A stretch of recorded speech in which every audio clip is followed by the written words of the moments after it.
Jeff Beck, the guitar virtuoso who rewrote the language of rock, still echoes through every riff.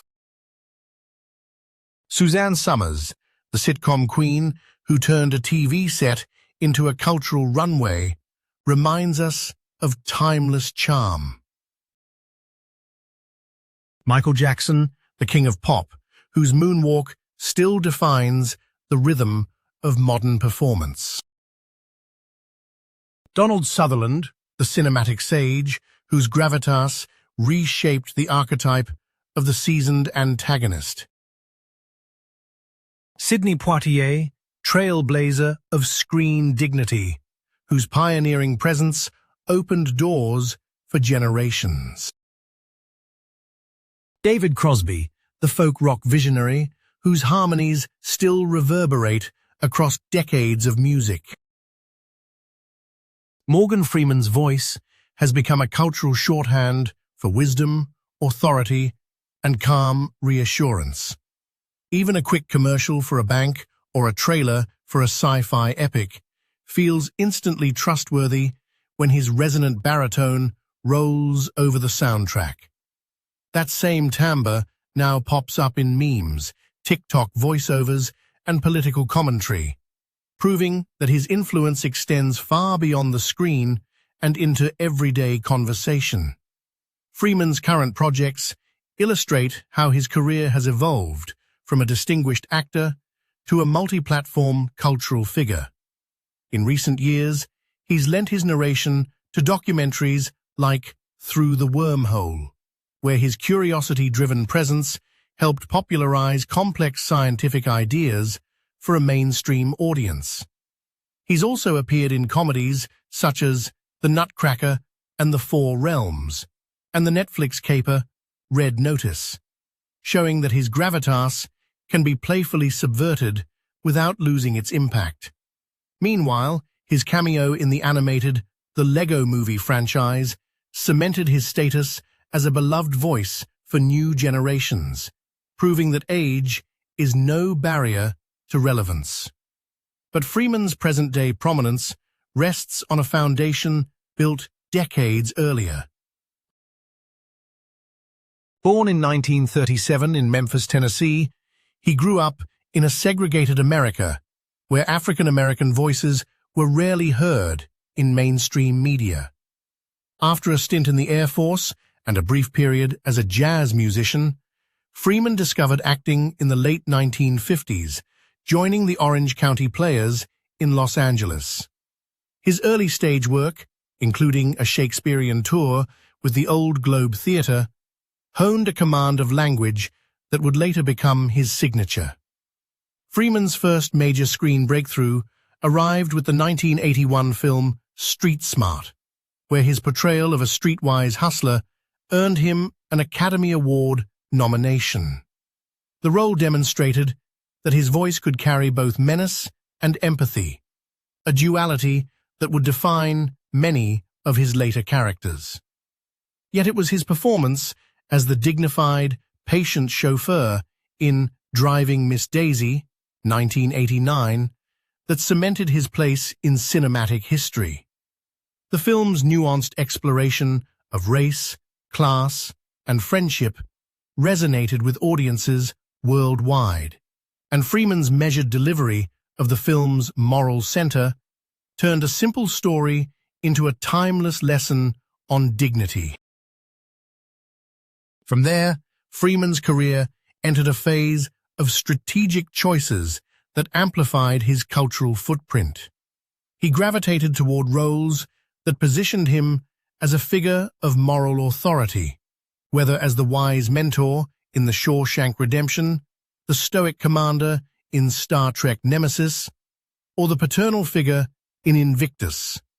Each performance reinforced a template: an African-American man whose presence commands respect, challenging Hollywood's historic marginalization of black actors. By consistently embodying characters that embodied integrity, Freeman reshaped industry expectations, opening doors for a broader range of narratives and casting possibilities. Freeman's influence also extends into the business side of entertainment. In 1997, he co-founded Revelations Entertainment with his longtime manager, seeking to produce content that balances artistic ambition with commercial viability.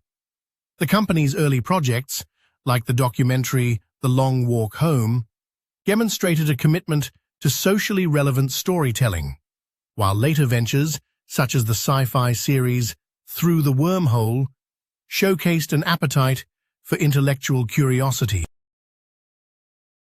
This entrepreneurial move signaled that Freeman was not merely a talent for hire, but a shaper of the stories that reach audiences. Beyond film, Freeman's voice has become a linguistic artifact. Phrases like, "I'm God," from Bruce Almighty, or the gravely reassuring, "I'm here to help," from countless adverts, have entered the public lexicon. Advertising agencies now actively seek his narration to convey trust, and political pundits often quote his lines to underscore arguments about authority and fairness. Even the world of sports has appropriated his cadence.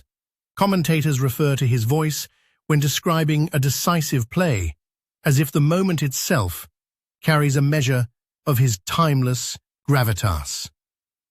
Freeman's ongoing advocacy work further intertwines his public persona with cultural relevance.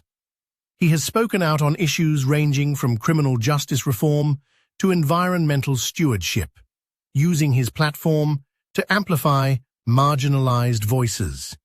His participation in the 2018 We the People campaign, a voter registration drive, highlighted how his credibility can mobilize civic engagement.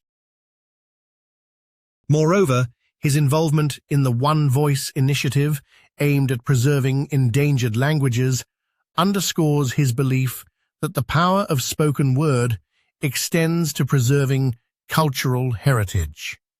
In recent interviews, Freeman has reflected on the paradox of fame.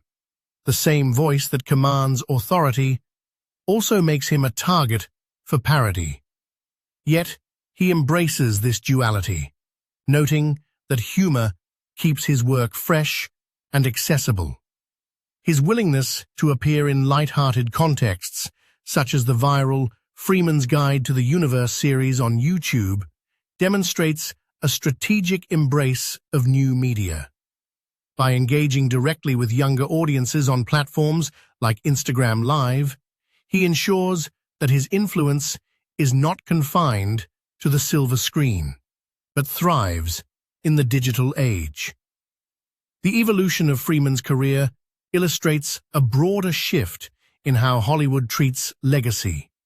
No longer is an actor's impact measured solely by awards. It is now gauged by cultural resonance, cross-generational appeal, and the ability to shape narratives beyond the screen. Freeman's continued presence in high-profile projects, his production ventures, and his vocal activism embody this modern definition of a living legend. Today, as streaming services vie for original content, Freeman remains a coveted collaborator. His recent contract with Netflix to produce and star in a limited series about the Harlem Renaissance signals both a personal and industry-wide recognition of his capacity to bridge past and present.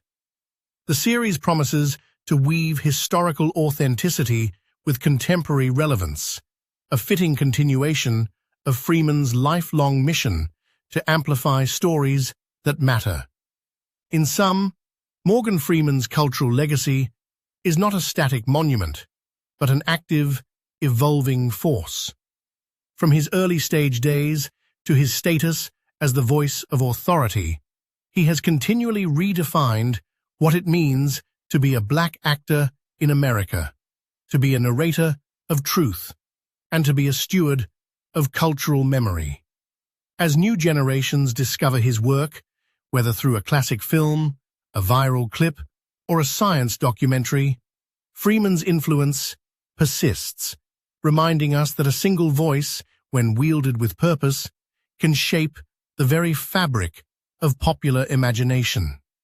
His story is still being written, and each chapter adds another layer to a legacy that is as much about the present as it is about the past. The world watches, listens, and learns, knowing that when Morgan Freeman speaks, the conversation is never truly over.